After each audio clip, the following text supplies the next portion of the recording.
बार pant में उलटी। Hero बनेला बारह के झूठे झुलफी, पी के कैले बार पैंट में उलटी। पी के कैले बार पैंट में उलटी।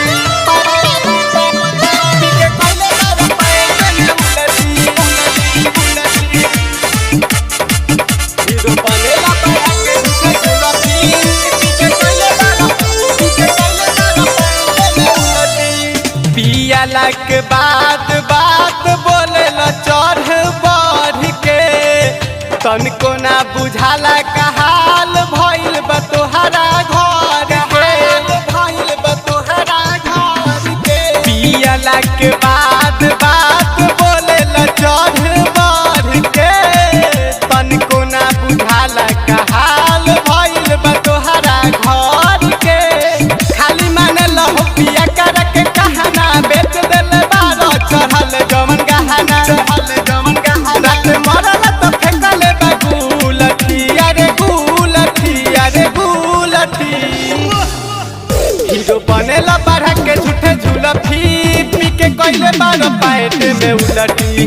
हीरो बनेला बारह के झूठे झुलफी, पी के कैले बार पैंट में उलटी।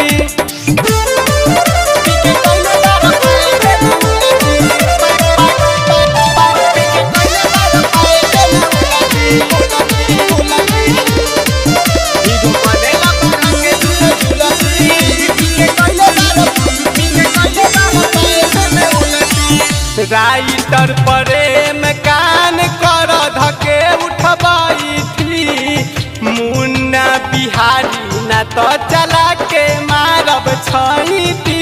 चला के मारब छैती। राइटर प्रेम कान कर धके उठबाई थी, सागर बिहारी ना तो चला के मारब छैती।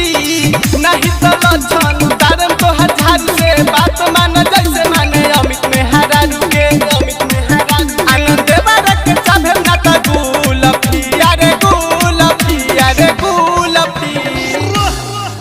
हीरो बनेला बारह के झूठे झुलफी, पी के कैले बार पैंट में उलटी। हीरो बनेला बारह के झूठे झुलफी, पी के कैले बार पैंट में उलटी।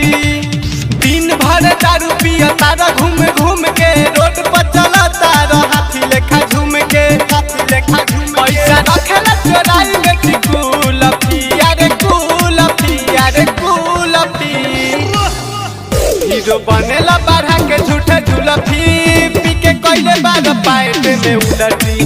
हीरो बनेला बारह के झूठे झुलफी, पी के कैले बार पैंट में उलटी। पी के कैले बार पैंट में उलटी। अमित रिकॉर्डिंग स्टूडियो अपहर।